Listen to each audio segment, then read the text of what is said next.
For our last day at the park, we followed the Yellowstone River upstream to Hayden Valley, which is a prime buffalo viewing area, and then to Yellowstone Lake. The river carves the yellow rock, forming what they call the Grand Canyon of Yellowstone.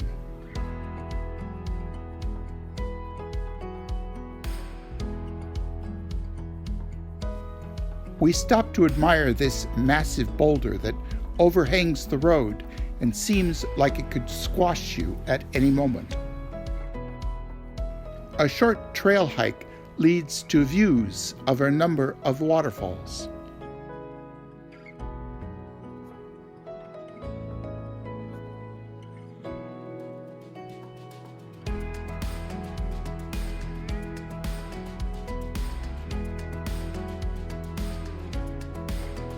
At long last, we reached the home where the buffalo roam.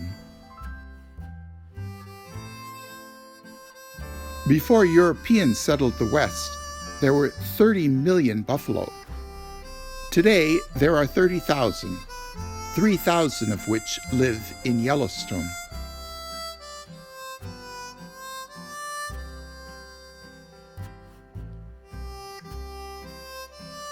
They are giant, majestic beasts that stand 6 feet tall and weigh up to 1 ton.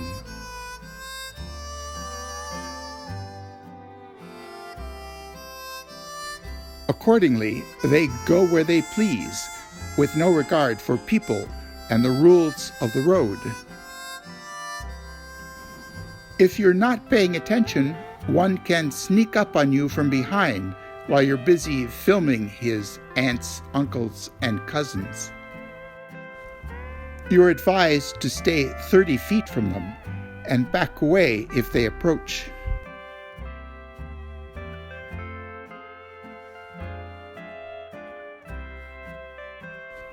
But what do you do if you suddenly find yourself surrounded by these behemoths? Why, film them, of course.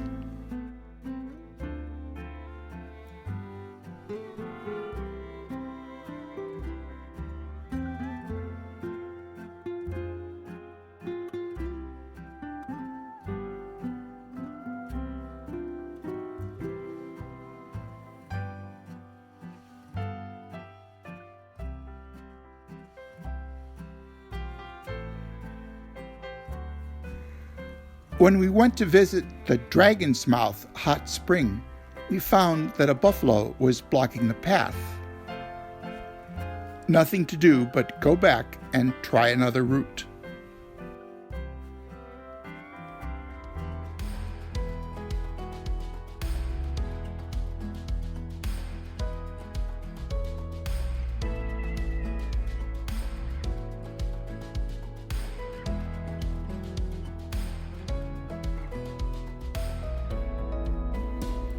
Buffalo like to lie about here.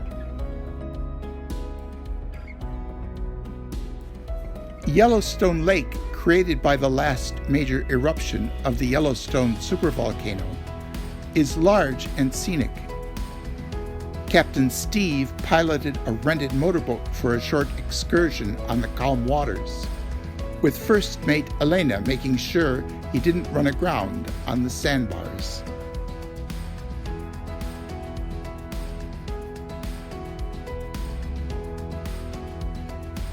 Even in the rain, the park is lovely.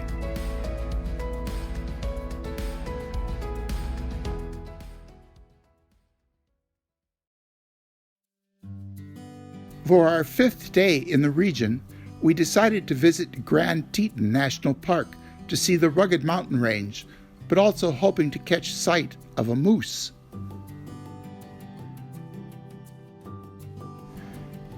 Hot air balloons were on offer at a nearby field.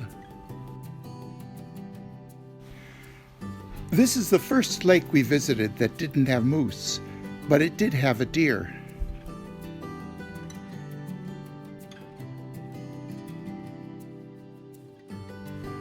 The Teton Mountains were shrouded in fog as we passed by.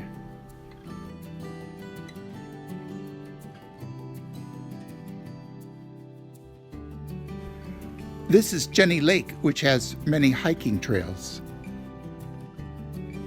We enjoyed watching the geese at this reservoir.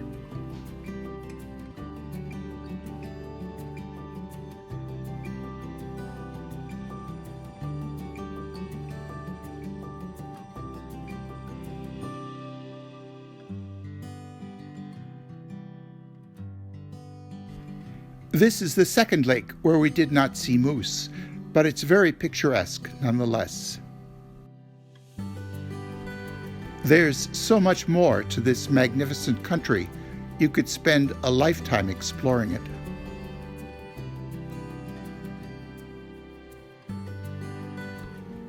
Driving south the next day toward Utah, we came by chance to this rest stop in Idaho, which happens to sit next to the Hell's Half-Acre lava field, formed about 5,000 years ago.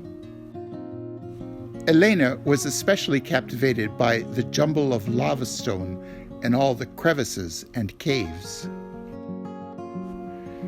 With lots of holes in the ground, it's a good home for rabbits. We decided to take an unplanned overnight stay in Salt Lake City so we wouldn't have such a long drive, and we were so glad we did.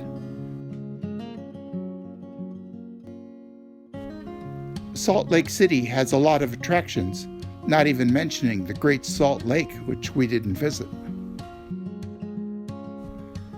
One of the best is Big Cottonwood Canyon, a 15-mile-long scenic drive with lots of hiking trails and rock climbing.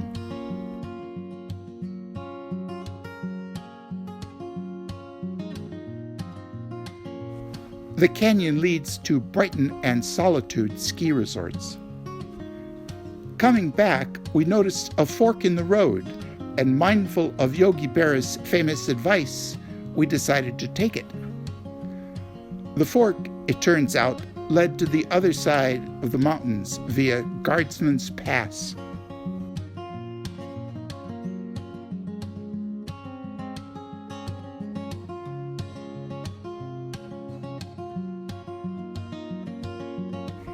A house nestled in the birch woods seemed like a dreamy place to live. The road took us to the town of Interlaken, which, like its famous Swiss namesake, sits between two lakes. We judged from the Swiss-inspired architecture that the area harbors pretensions concerning its more famous cousin, though I doubt anyone would buy a calendar featuring photos of the place.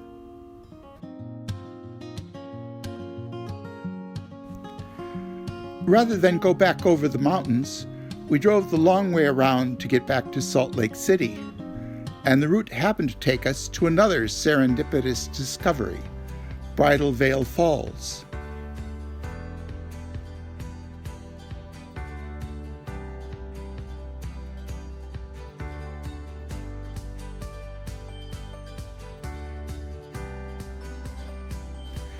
We noticed a group hiking up to the steep trail.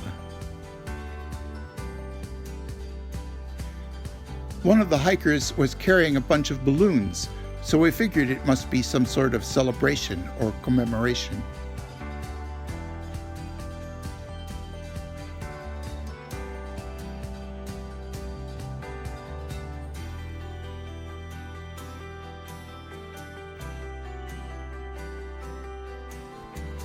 The 600-foot-high falls tempts hikers to climb as high as they dare. As I found out later, though, it's dangerous. Someone falls from here and is killed about once a year. The next morning, we visited another lovely Salt Lake City attraction. The Red Butte Botanical Garden consists of 20 acres of gardens and 5 miles of hiking trails that afford a commanding view of the surrounding mountain range.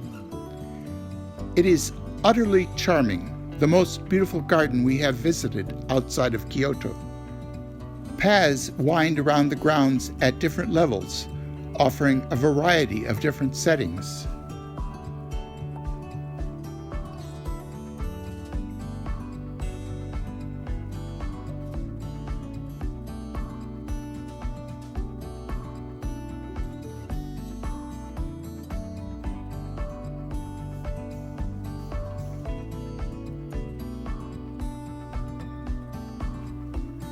And there are plenty of places to sit and contemplate the surroundings.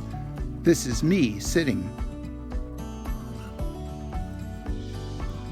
And here I am sitting again. Here's another place where I had a sit down.